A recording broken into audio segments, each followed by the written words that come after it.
Opens with Rudo and the others in the middle of an escape. They're running through a tunnel where sound doesn't seem to travel, having already covered a significant distance. Finally, they spot the exit ahead. The path leads upwards, so they know that once they're out, they'll be able to get their bearings and call for backup, especially since more raiders could be lurking in the area. Grease mentions he's going to check on Janka and see how he's doing. But just then, they hear the sound of someone running towards them, and for a moment, they think Janka has returned. It isn't Janka, it's the menacing figure with the long claws. He perfectly matches the description of Rudo's pursuer, with his white hair that fades to black at the tips and the dark circles under his eyes. "So you're the sprat, are you?" he sneers. With that, he leaps, not at Rudo, but directly onto the wall beside the exit, smashing it with incredible force and causing a cave-in that seals them inside. Grease identifies the man as a known enemy, warning that they'll have to fight their way past him. The attacker says, "I was a bit late, my apologies, don't worry about it." He explains that someone wants to have a sincere conversation with Rudo, and for that, he won't be needing his mask, as there aren't any trash beasts around. He then reaches out and removes Rudo's mask.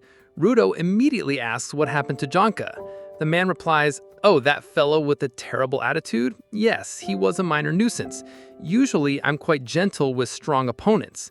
But don't worry, I only knocked him out. He isn't dead, though the poison I injected into his system won't be feeling pleasant." He then tells Rudo that if he comes along quietly, no one else will be harmed. We get a clear look at the man's vital instrument, a set of rings that can transform into his deadly claws. The other cleaners attempt to intervene and protect Rudo, but the man is overwhelmingly powerful and easily subdues them. As Grease steps in front of Rudo, the attacker taunts him, "Yes, I've heard the cleaners keep useless people like you around, calling them supporters. In reality, you're completely powerless." Rudo urges Grease to stand down, saying, "Grease, get back. You don't have to be afraid of him, and you don't need to protect me." The attacker says mockingly, "Hate to break it to you, but it seems your friend here is already gone." We then see that he had already struck Grease in the chest, his claws having ripped straight through him.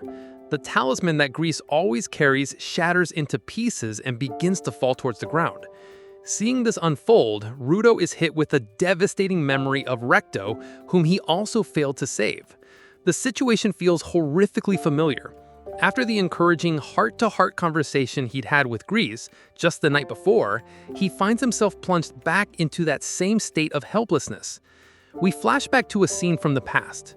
Rudo is in his room when Regto walks in. He finds him repeatedly and frantically slamming his head against the wall so hard that blood has started to trickle down his forehead. Regto rushes to stop him, asking what he's doing. Rudo simply replies, "You told me not to harm other people." So instead of lashing out, Rudo was turning all of his anger and frustration inward, punishing himself. The scene highlights that Rudo's room is completely barren and dull, reflecting a total lack of personal interests or hobbies. Regto decides to take him out, hoping to find something, anything that Rudo might connect with. Ever since his parents abandoned him, Rudo has been consumed by a feeling of worthlessness, a belief Regto is determined to prove wrong. "We'll go out and find some things you like. If you find something, we'll bring it back and start filling this room." They go out and explore various things, books, sports, and more, but nothing captures Rudo's attention. Regto remains optimistic. "Look, don't worry about it. This is only the first day. We'll keep trying until we find something." Later, they're near the affluent part of town when a man emerges from a house to throw away a bag of garbage. Rudo asks what he's doing. Looks like a respectable citizen taking out his garbage. Rudo suddenly runs over, opens the bag, and inside he finds a strange, mask-like object. Seeing it discarded, Rudo becomes incredibly upset and begins to cry. It's in perfectly good condition. Why would they throw it away? It still has so much life in it. This isn't right. I want to fix it. Regto realizes you can see the inherent value in things like this. Back in the present, Rudo's expression is now deadly serious. As the talisman's fragments fall, he catches one, infusing it with his energy. It instantly transforms, becoming his own vital instrument. Grease, still barely conscious, is overjoyed to see this. They had all mistakenly believed Rudo couldn't properly wield a vital instrument, but they had misunderstood everything. His true power is the ability to draw out the inherent value of any object and manifest it as his weapon. It's a truly amazing ability. The attacker is ecstatic at this display, with saliva dripping from his mouth. "So that's your vital instrument," he exclaims. "Incredible! I can't wait to see what it can do." Rudo recalls his conversation with Greece, which helped him rediscover his purpose and gave him new motivation. His opponent finally introduces himself as Jabbar Wonger and says that before he takes Rudo away, they can have a little fun first. He asks for Rudo's name, but after Rudo answers, Jabbar mockingly calls him shithead instead. Jabbar launches his assault. Greece, watching on, realizes that the last time Rudo fought, he was overwhelmed by desperation and anger. But now, with a clear purpose, he's in complete control. We see Jabbar unleash a flurry of attacks, yet none of them manage to land on Rudo. "Why are you just dodging?" Jabbar demands. "I thought you wanted to fight. What do you want from me?" Rudo retorts, "If you want to fight, then fight. Who's stopping you, shithead?" Jabbar attacks again, and again Rudo easily evades. "This isn't any fun at all," Jabbar complains. Rudo calmly states, "Look, the thing is, I'm not the one moving from my spot. You are." He explains that the talisman's original purpose was born from Greece's wish for everyone to return home safely. Therefore, its power is to ensure the wielder's safety by making sure no attack can ever connect. Essentially, the instrument anticipates Jabbar's every move, repositioning him so that he strikes empty air or runs directly into Rudo's fence. We then see Jabbar trying to attack again and again, only to be met with repeated solid punches to the face.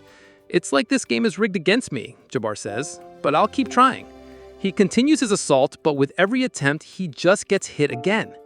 Dust now fills the air, and Jabbar hurls several chunks of concrete at Rudo, who manages to evade the projectiles. Jabbar lunges in again, but his physical attacks remain useless. Eventually, he overwhelms him and knocks him to the ground. Jabbar sits up, surprisingly calm. He remarks that it's been a long time since he's taken such a beating, but that he thoroughly enjoyed it. "You must have enjoyed it too, right? We should both enjoy it." But then he reveals his discovery. "I noticed something.